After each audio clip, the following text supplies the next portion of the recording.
आज की कहानी का शीर्षक है सुनहरे सींगों वाला बछड़ा। एक समय की बात है। एक गांव में एक पति पत्नी रहा करते थे, जिनके दो बच्चे थे, एक लड़का और एक लड़की।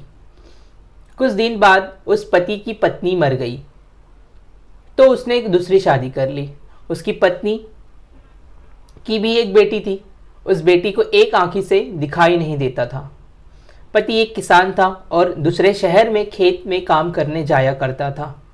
उसकी दूसरी पत्नी को अपने पति की पहली पत्नी के बच्चे फूटी आंख नहीं भाते थे।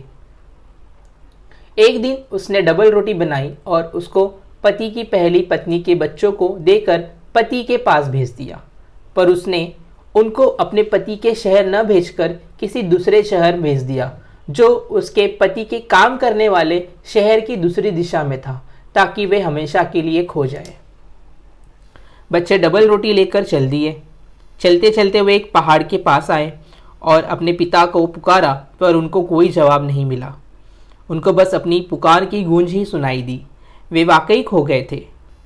वे काफ़ी देर तक इधर उधर घूमते रहे। जल्द ही छोटे भाई को प्यास लग गई। उनको एक फव्वारा दिखाई दे गया, तो वह उस फव्वारे से पानी पीना चाहता था, पर वह लड़की होशियार थी। उसको फव्वारे की छिपी ताकतों का पता था। सो उसने फव्वारे से पूछा, ओ प्यारे फव्वारे, जो यहाँ पानी पिए तो उसे किसी से डरना चाहिए। फव्वारा बोला, जो कोई भी मेरा पानी पिएगा, चाहे लड़का हो लड़की, वह यकीनन एक गधा बन जाएगा। सो उस लड़की ने अपने भाई को वहाँ पानी पीने से मना कर दिया और उसका छोटा भाई बेचारा प्यासा ही रह गया। वे लोग और आगे बढ़े। कुछ दूर जाने पर उनको एक और फव्वारा मिला। छोटा भाई फिर उस फव्वारे का पानी पीने को तैयार था, पर उसकी बहन ने उस फव्वारे से भी पूछा, ओ प्यारे फव्वारे, जो यहाँ पानी पिए तो उसे किसी से डरना चाहिए। इस फव्वारे ने कहा, जो कोई भी मेरा पानी पिएगा, चाहे लड़का हो लड़की, वह यकीनन एक भेड़िया बन जाएगा। सो उसकी बहन ने फिर अपने छोटे भाई को वहाँ पानी पीने से मना कर दिया और उसका छोटा भाई बेचारा फिर प्यासा ही रह गया। वे लोग और आगे बढ़े तो कुछ दूर जाने पर उनको एक और फव्वारा मिला। बहन ने फिर उस फव्वारे से पूछा, ओ प्यारे फव्वारे, जो यहाँ पानी पिए तो उसे किसी से डरना चाहिए। इस फव्वारे ने कहा, जो कोई भी मेरा पानी पिएगा, चाहे लड़का हो लड़की, वह यकीनन एक छोटा बछड़ा बन जाएगा। सो लड़की ने अपने भाई को फिर उस फव्वारे का पानी पीने से मना कर दिया, पर अब तक भाई की प्यास बहुत बढ़ गई थी। वह अब पानी पीने बिना नहीं रह सकता था। वह बोला, अगर मुझे प्यास से मरने और बछड़ा बनने के बीच किसी को चुनना पड़े तो मैं बछड़ा बन जाना ज़्यादा पसंद करूँगा। और उसने झुककर उस फव्वारे का पानी पी लिया। पानी पीते ही वह एक सुनहरे सींगों वाला बछड़ा बन गया। अब वह बहन अपने बछड़े भाई को लेकर आगे बढ़ती रही। चलते चलते वे एक समुद्र के पास पहुंच गई। वहीं समुद्र के किनारे पर एक बहुत सुंदर मकान था, जिसमें वहां के राजा और रानी अपनी छुट्टियां बिताने आया करते थे। इस समय भी वे वहां अपनी छुट्टियां ही बनाने आए हुए थे। राजा का बेटा उस मकान की खिड़की पर खड़ा बाहर देख रहा था। उसने एक लड़की को एक सुंदर सींगों वाले बछड़े के साथ जाते देखा तो उसको पुकारा, यहाँ ऊपर आओ मेरे पास। लड़की बोली, मैं आती हूँ, अगर तुम मेरे साथ मेरे बछड़े को आने की इजाज़त दो तो। राजा के बेटे ने पूछा, पर तुमको वह बछड़ा इतना प्यारा क्यों है? लड़की बोली, क्योंकि इसको मैंने अपने हाथों से पाला है और मैं इसे अपनी आंखों से एक मिनट को भी ओझल नहीं होने देना चाहती। राजकुमार को तो वह लड़की अच्छी लगने लगी थी, सो उसने उसकी बात मान ली। वह लड़की ऊपर आ गई और राजा के बेटे ने उससे शादी कर ली। वह सुनहरे सींगों वाला बछड़ा भी उनके साथ ही रहता रहा। वे तीनों अब एक साथ ही रहते थे। इस बीच बच्चों का किसान पिता घर आया तो उसने अपने बच्चों को घर में न देखकर बहुत दुख जताया।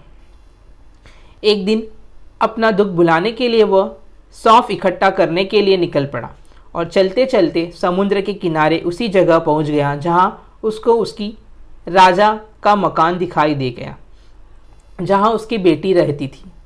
वहां उस मकान की खिड़की पर उसकी बेटी खड़ी थी। बेटी ने अपने पिता को पहचान लिया और वहाँ से पुकारा, अंदर आइए जनाब। सो उस लड़की का पिता उस मकान के अंदर चला गया। लड़की ने पूछा, आपने मुझे पहचाना नहीं? पिता बोला, सच कहूँ तो मुझे तुम जानी पहचानी लगती हो, पर मैं तुम्हें पहचान नहीं पा रहा हूँ। लड़की बोली, पिताजी मैं आपकी बेटी हूँ। और वो दोनों एक दूसरे से लिपट गए।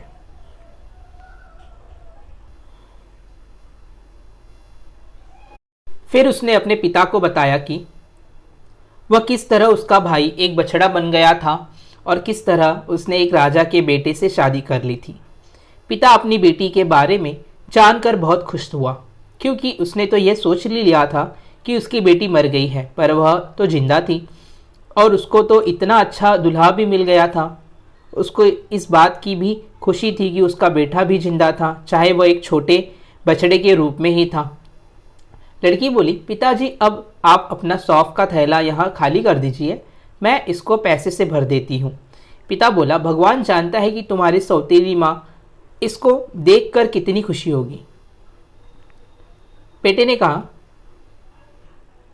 पिताजी ने उनसे कहना कि वह भी अपने बेटी के साथ यहीं आकर रहे। पिता ने कहा, ठीक है, और पैसा लेकर घर लौट आया। उसकी पत्नी ने वह थैला खोलते हुए आश्चर्य से पूछा, अरे तुमको ये थैला किसने दिया? पिता ने कहा, क्या तुम विश्वास करोगी कि मुझे अपनी बेटी मिल गई? उसकी एक शादी राजकुमार से हो गई है। वह चाहती है कि हम सब वहीं जाकर रहें, मैं, तुम और तुम्हारी बेटी। यह सुनकर कि उसकी सौतेली बेटी अभी भी जिंदा थी, उस स्त्री को बहुत गुस्सा आया, पर अपने गुस्से को छिपाते हुए बोली, यह तो बहुत ही अच्छी खबर है, मैं उससे जल्दी मिलना चाहती हूँ। सो पिता तो वहाँ का हिसाब किताब देखने के लिए रुक गया और वह सौतेली माँ और उसकी बेटी दोनों राजकुमार के घर चल दी। पति की पहली पत्नी की बेटी ने उन दोनों का स्वागत किया और उनको वहाँ आराम से ठहराया। एक दिन जब राजकुमार बाहर गया हुआ था और जब उसकी सौतेली बेटी अकेली थी, तो उसने उसको खिड़की के बाहर फेंक दिया। उस खिड़की के नीचे समुद्र था। फिर उस सौतेली माँ ने अपनी बेटी को अपनी सौतेली बेटी के कपड़े पहनाकर तैयार किया और उससे कहा, जब राजकुमार आए तो तुम रोना शुरू कर देना और कहना कि सुनहरे सींगों वाले बछड़े ने मेरी एक आँख में अपना सींग मार दिया और इस वजह से मैं अब एक आँख से देख नहीं सकती। यह सब उसको समझाकर वह अपने घर वापस चली गई और अपनी बेटी को उसी के हाल पर छोड़ गई।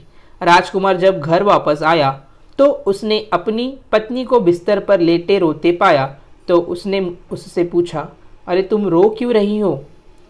उसने रोते हुए कहा, उस सुनहरे सींगों वाले बछड़े ने अपने सींग से मेरी एक आँख फोड़ दी है। राजकुमार तुरंत चिल्लाया, किसी कसाई को बुलवाओ और उससे कहो कि वह इस बछड़े को काट डाले। ये सुनकर वह छोटा बछड़ा उस खिड़की की तरफ भागा जो समुद्र की तरफ खुलती थी और बोला, जीजी ओ जीजी, वे चाकू तेज कर रहे हैं मुझे मारने के लिए। वे कटोरा भी तैयार कर रहे हैं, जैसा कि मेरा खून पीना ही उनका उद्देश्य है। समुद्र से जवाब आया, तुम बेकार ही रो रहे हो भैया, मैं तो एक वेल के अंदर हूँ। ये कसाई ने भी सुना तो वह तो डर गया। उसने पहले कभी किसी बछड़े को इस तरह बोलते नहीं सुना था। उससे उस बछड़े को नहीं काटा गया। उसने राजकुमार से कहा, मैजेस्टी, जरा यहाँ आइए और सुनिए यह बछड़ा क्या कह रहा है।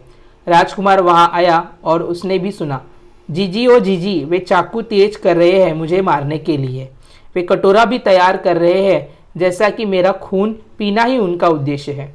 समुद्र से फिर वही जवाब आया, तुम बेकार ही रो रहे हो भैया, मैं तो एक वेल के अंदर हूँ। राजकुमार ने तुरंत ही अपने 2 नाविकों को बुलाया और समुद्र में वेल ढूंढने के लिए भेजा।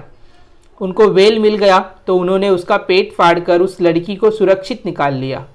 राजकुमारी की सौतेली माँ और सौतेली बहन को जेल में डाल दिया गया। बछड़े के लिए उन्होंने एक परी को बुलाया जिसने उसको एक सुंदर नौजवान में बदल दिया। क्योंकि इस बीच तो वह बड़ा भी हो चुका था, तो वह एक सुंदर नौजवान बन गया था। फिर सब एक साथ खुशी खुशी रहने लगे। ऐसे ही और कहानी सुनने के लिए चैनल को सब्सक्राइब करें।